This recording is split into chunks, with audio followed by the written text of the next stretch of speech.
So these 5 things are interesting. They all correlate in one way or another to health and longevity. So the healthier you're going to live and the longer you're going to live can be connected to the measurements on these 5 things to different degrees. But I like them because they're 5 different things that directly measure specific things about your body. But as a whole, we know that these measures connect very well as a predictor of how healthy you are, how healthy you're going to be, how long you're going to live, and how healthy you're going to be as you live longer. So what I want you to do with these is some of them you can just generally kind of check in on yourself, some of them you can be specific. And if you keep track of these on a regular basis, let's say every month or every 3 months or every 6 months, you can compare any changes that are showing.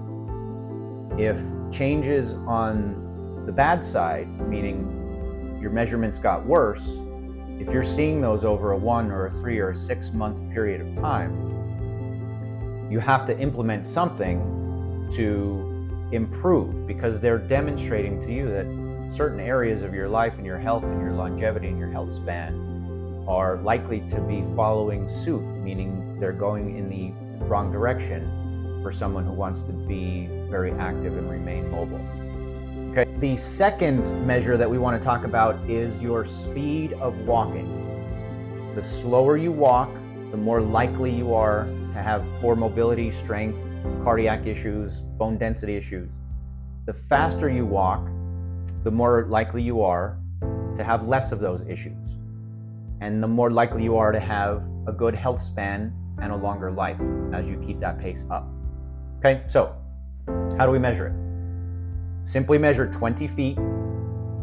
You can do it with a measuring stick. You can do it with a tape measure. You can simply walk 1 foot in the other to kind of make it as close as you possibly can get to 20 feet. Have a starting line and a finishing line. You're going to take a stopwatch. You're going to take your phone, whatever method you can do to count the amount of time it takes you to walk that distance. You can have somebody help you to do the timing. That works out really well. When you take your first step, you start measuring with the clock. When you pass the line at 20 feet, you stop measuring with the clock. And then what you're going to do is take 20 divided by the number that you get on your phone, on your stopwatch. Okay? That will give you your speed in feet per second. So if it takes you 20 seconds to walk 20 feet, 20 divided by 20 equals 1, it means you're walking 1 foot per second. You want to walk your normal speed.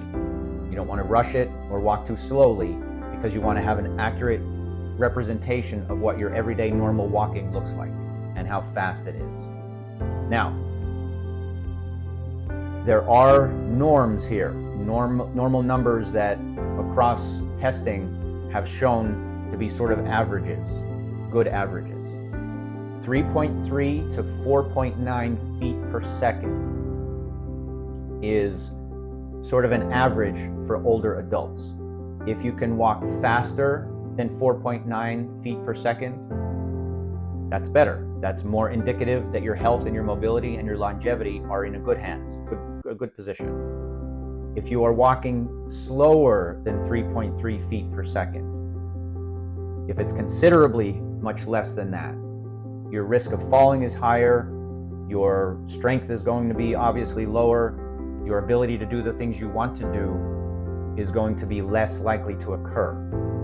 So again, take that number, mark it down, and compare it, every 3 months or 6 months to see where you're at and what you need to do, because you may need some training to improve that and improve your overall system. Okay? Are very connected to your overall health. Extremely connected.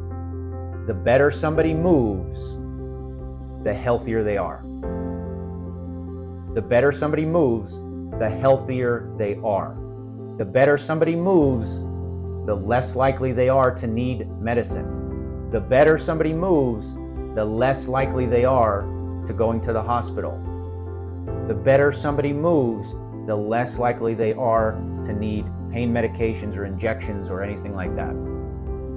So on the Movement Approach channel, we are trying to prove to you through research that is done that functional movement and the ability to move connects to your overall health.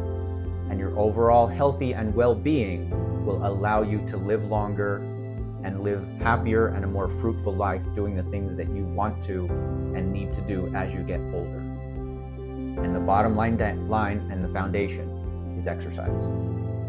So I invite you to check all the other videos on this site. If you felt that this was beneficial, please share it. Share it with family, share it with friends.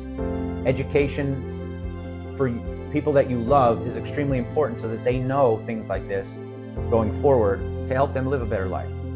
Please like this particular video, subscribe to the channel. We should have more videos that are rolling out definitely like this to address things that are important to older adults.